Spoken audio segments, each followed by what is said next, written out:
Bill here with the Metals Minute. Today is Wednesday, August 24th, 2022. Well, we continue to see the metals outperform the major stock and bond indexes across the United States as the best place to be year to date. We have Palladium leading the way year to date, up 12%, followed by gold, then platinum, and then silver.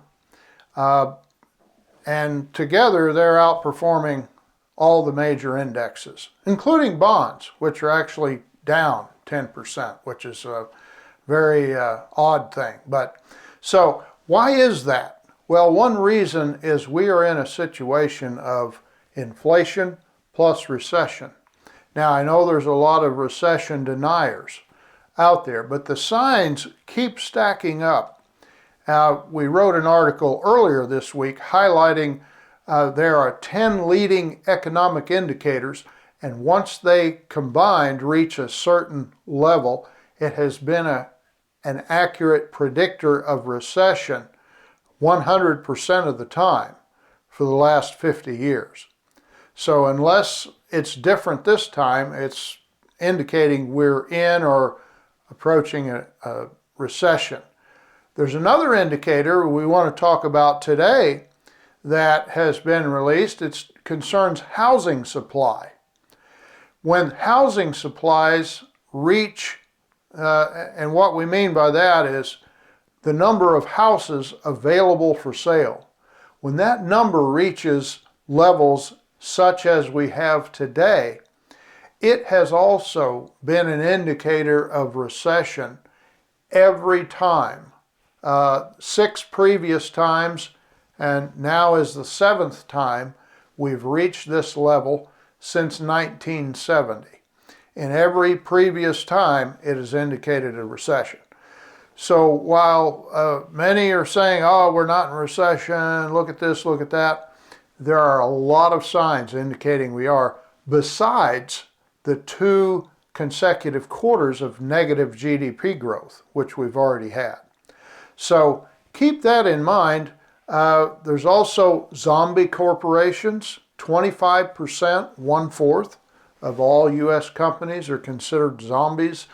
And what that means is that they're unable to pay even the interest on their debt. The only thing keeping them going was the ability to continue rolling that debt over, renegotiating the loans. Well, that's getting harder to do now with interest rates rising and credit is being pulled back. So that's not going to be a good sign. 25%, and there's another 20% that are nearly zombie level. So that's almost half of U.S. companies having trouble even paying interest on their debt. So that's not a healthy sign, so it may also be a precursor to a widening recession. What else is happening? Well, on the inflation front, we also have new news. And I know we were trying to celebrate inflation being a little lower in July than it was in June, and that's always great, but there are continuing pressures. Utility costs in the United States are continuing to climb. And so that's a source of inflation that is continuing to build. Rents have continued to rise. So housing costs, even though housing prices are coming down, rents have still been going up in many markets. And so that's impacting housing costs and inflation for the average consumer. We also see 2/3 of the United States currently in drought conditions. Now, normally it's not as big of a deal when we have one region of the world in a drought because agricultural production is spread across many regions, and so oftentimes, you can make that up somewhere else. But unfortunately today we have 2/3 of the United States in drought, the western United States in severe drought. Europe is also facing a 500-year drought currently. It's the worst it's been in 500 years. At the same time, China's agricultural region is facing the worst drought conditions since 1960. So they're having significant drought issues as well. And much of this we may not see hard numbers for until the fall harvesting season. But it's looking rather dire in many areas across the world. So that's a source of food inflation.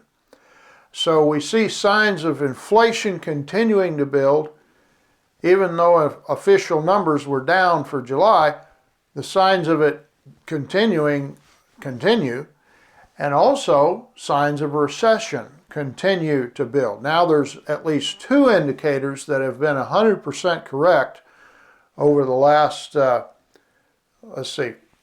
over 50 years in predicting recession. So we've got both of those things continuing to make themselves known. And as a reminder, during times of simultaneous inflation and recession, precious metals have traditionally been the place to find refuge in that kind of a storm. So more announcements coming up as the week goes on. We have some Fed announcements concerning future interest rates coming up on Friday. Inflation reports coming out on Friday. See where we are so far this month.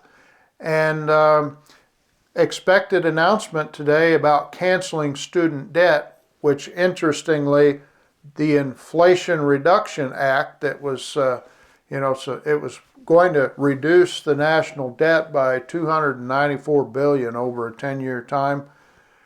If they cancel the student loan debt the way that it's been talked about, that will increase the debt by $310 billion. So that'll kind of wipe out the Inflation Reduction Act savings. But in any event, there's a lot of stuff going on out there. Thank you for tuning in. And be thankful that you're invested in the place to be year to date. So we'll keep an eye on things and see you later this week. Have a good day.